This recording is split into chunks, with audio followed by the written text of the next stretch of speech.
Hey, salut les amis, bienvenue dans ce nouveau voyage à travers l'histoire.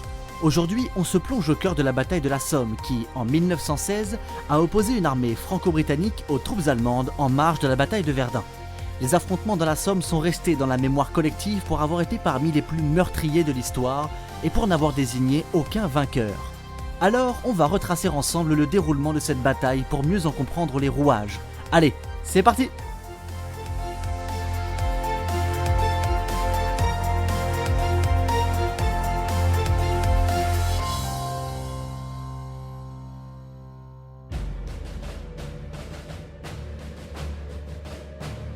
En juillet 1916, l'armée française est enlisée à Verdun dans un conflit sanglant et d'une intensité peu égalée. Pour faire souffler les hommes au combat, l'état-major prévoit de lancer une offensive dans la Somme. Le but est on ne peut plus clair, percer le front de l'Ouest, couper l'armée allemande en deux et briser le moral des soldats ennemis. En parallèle, les Français espéraient des poussées significatives sur les fronts russes et italiens. Dans le cadre de cet objectif, la Grande-Bretagne viendra au secours de la France, contrainte de focaliser la plupart de ses efforts sur Verdun. Le maréchal Douglas Haig, à la tête du corps expéditionnaire britannique en France, prendra les rênes de l'opération. En cela, la bataille de la Somme marque un moment charnière dans l'engagement britannique au cours de la Première Guerre mondiale.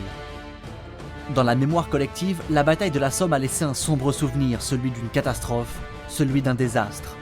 Non seulement elle ne voit aucun des belligérants prendre le dessus sur l'autre, mais en plus de cela, les affrontements ont été d'une violence peu égalée pour un bilan humain dramatique.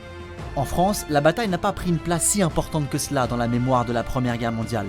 D'abord en raison de son issue peu concluante, mais aussi à cause du fait que dans le même temps, une autre bataille fait rage à Verdun, qui elle, restera dans l'histoire comme un conflit majeur du XXe siècle. Mais avant toute chose, revenons un peu en arrière.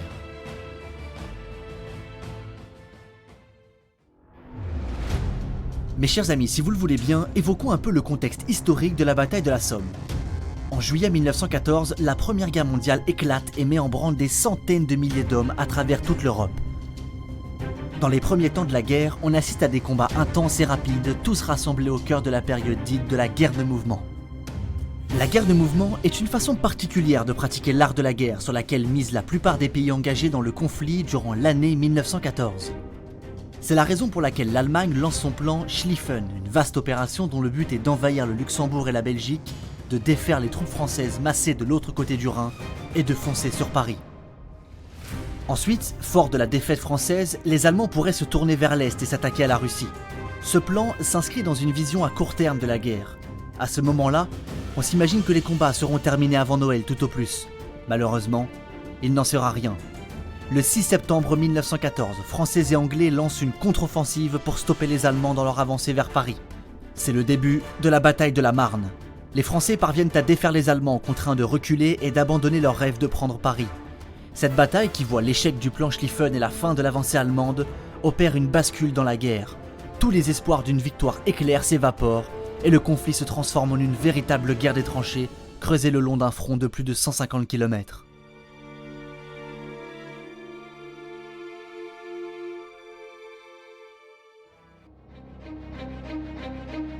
Grosso modo, le front s'étend de Nieuport, au nord de la Belgique, à la Suisse, en passant par Soissons et Verdun. S'ensuit donc une période caractéristique de la Première Guerre mondiale, la guerre des tranchées. De la mer du Nord à la Méditerranée, des galeries souterraines se creusent, des barbelés envahissent les champs de bataille, et les hommes se terrent. Le nord-est de la France va devenir le théâtre d'âpres combats durant lesquels deux armées se font face, entassées dans des tranchées, attendant désespérément l'offensive adverse. En 1915, les Allemands enregistrent quelques succès prometteurs et mettent l'armée française dans une position défensive dure à maintenir. Le front tient, mais menace de s'effondrer. Le bilan humain s'alourdit et la situation devient critique. Les combats vont alors stagner, faisant toujours plus de morts et de blessés. C'est ainsi que Joseph Joffre, nommé commandant en chef des armées françaises début décembre 1915, envisage de lancer une vaste offensive pour mettre les Allemands à l'agonie. Pour cela, il souhaite renforcer la coopération franco-britannique alors que les efforts alliés étaient jusque-là assez dispersés. Les 6 et 7 décembre 1915, une conférence entre les pays de l'Entente organisée à Chantilly débouche sur la décision d'attaquer l'ennemi sur tous les fronts. Français et Anglais conviennent d'une opération conjointe. L'armée française, bien plus aguerrie que le corps expéditionnaire britannique en France, prendra les devants. Le 14 février 1916, une autre conférence à Chantilly fixe le début de l'offensive au 1er juillet de la même année. Cette offensive aura lieu dans la Somme. Sur le papier, tout est prêt. Seulement, un événement va venir bouleverser les plans alliés.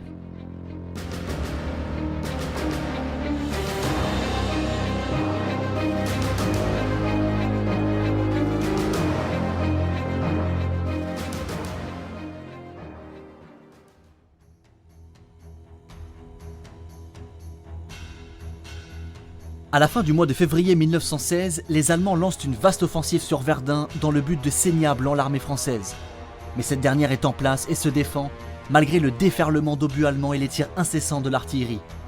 À partir de là, l'armée française, adoptant une position défensive, va s'enliser dans un bourbier qui va lui coûter très cher du point de vue humain et matériel.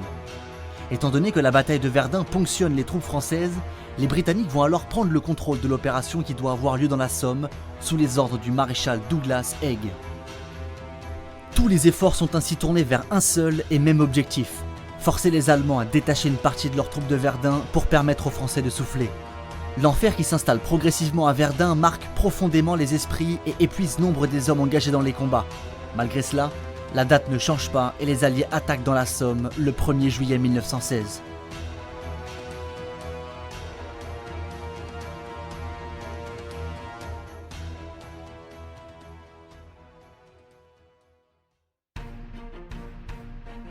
Au départ, les Allemands bénéficient de l'avantage du terrain. Ils sont bien installés dans les hauteurs et jouissent d'un vaste réseau de tranchées et de galeries.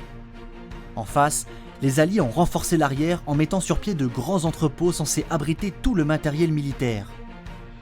La ville d'Amiens devient le centre névralgique de cet approvisionnement. Des routes, des chemins de fer ou encore des aérodromes sont construits, de même que des hôpitaux militaires sont érigés. Tout est prêt pour la bataille. Il est prévu que les Français attaquent au sud et les Anglais au nord. Le 1er juillet 1916 au matin, aux alentours de 6h30, l'assaut est lancé par les Britanniques qui attendaient cette bataille depuis des mois. Les tirs d'artillerie résonnent et atteignent une intensité impressionnante. Une pluie d'obus s'abat sur les tranchées allemandes. L'objectif de Haig était de percer les lignes ennemies pour ensuite y envoyer la cavalerie. Une heure plus tard, après avoir mitraillé les tranchées, les Anglais s'y jettent, baïonnettes au canon. Cependant, les Allemands solidement installés dans leurs tranchées fauchent les forces alliées par des tirs de mitrailleuses. Les tirs d'obus opérés quelques heures plus tôt ne semblent pas avoir eu les effets escomptés. Surtout, les obus tirés par les Anglais étaient à balles et non explosifs. Ainsi, ils n'ont pas ou peu touché les Allemands tapis dans leurs tranchées. De plus, le réseau de tranchées allemands n'était pas pleinement connu par les Alliés, ce qui limitait la portée de l'assaut d'artillerie. En résumé, l'échec est total pour les Anglais. D'ailleurs, le 1er juillet 1916 restera tristement célèbre comme étant le jour le plus meurtrier de l'histoire militaire britannique. De leur côté, les Français sont contraints de stopper leur offensive du fait de la déroute anglaise. Les Anglais veulent arrêter l'offensive et abandonner, mais Joffre refuse catégoriquement.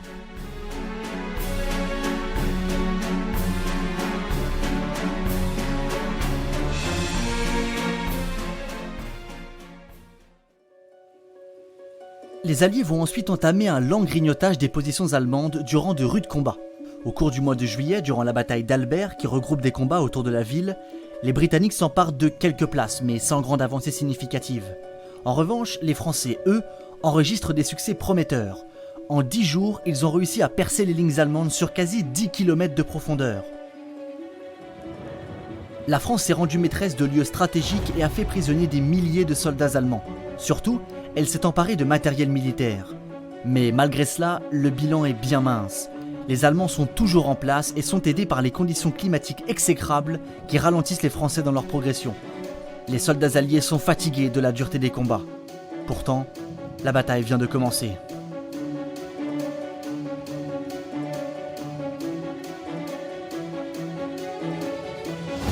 Les Allemands, sentant le danger d'un potentiel percement du front, décident de transférer plusieurs divisions de Verdun et d'Ypres pour aller se battre dans le bourbier qu'est désormais la Somme. Car oui, l'âpreté des combats, les conditions de vie horribles dans les tranchées, la violence des affrontements ou encore les conditions météorologiques désastreuses font de cette bataille un cauchemar.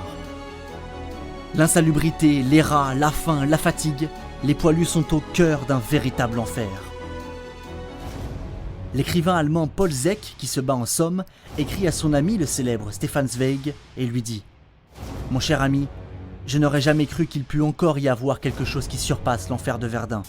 Là-bas, j'ai souffert atrocement. »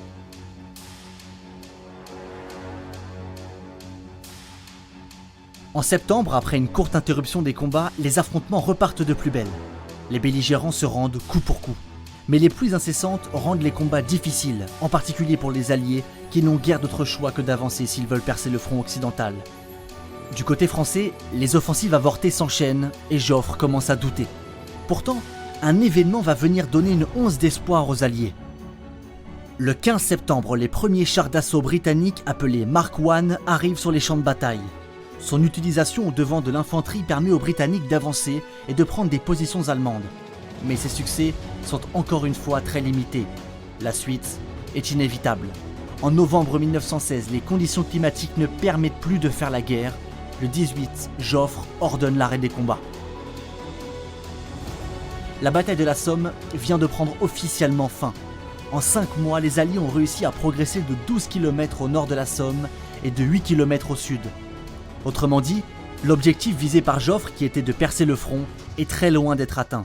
Encore une fois, les combats se transforment en une guerre d'usure, comme à Verdun.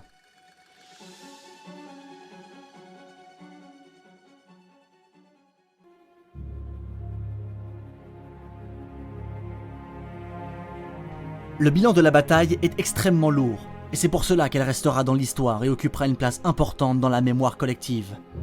Les chiffres varient selon les sources et il est assez difficile d'estimer précisément le nombre de morts. Mais même s'ils diffèrent, les chiffres sont tous très élevés. Grosso modo, plus de 200 000 Britanniques, environ 60 000 Français et quasi 170 000 Allemands ont laissé leur peau sur les champs de bataille de la Somme. En 141 jours de bataille, ces chiffres sont tout simplement hallucinants. Ils reflètent tout le paradoxe de la guerre, toute son absurdité et son atrocité. Ce sont des conflits comme celui-ci qui animeront la plume des écrivains et le pinceau des peintres qui s'empresseront de coucher leur traumatisme sur papier ou sur toile. Parmi ces derniers, on pense par exemple à Georges Duhamel ou au célèbre Otto Dix qui peindra des représentations très sombres de la guerre. La bataille de la Somme a également laissé derrière elle une controverse historique autour des raisons de cet échec cuisant. Certains historiens y voient l'impréparation des soldats britanniques envoyés parfois vainement au front.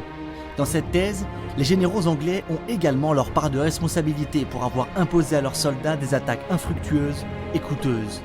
Une autre thèse tend à remettre la faute sur le contexte général de la guerre qui, à cette époque, est caractérisé par les affrontements longs et statiques dans des conditions exécrables tant sur le plan climatique que sur le plan humain. Quoi qu'il en soit, les affrontements dans la Somme laissent un sombre souvenir dans les esprits français et britanniques et a largement nourri une forme de pessimisme et de lassitude à l'égard de la guerre dont l'absurdité se fait ressentir. Mais celle-ci est loin d'être finie. L'année 1917 sera tout autant marquée par des offensives ratées et par des combats vains et violents.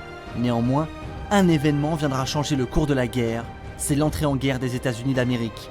Mais ça, c'est une autre histoire.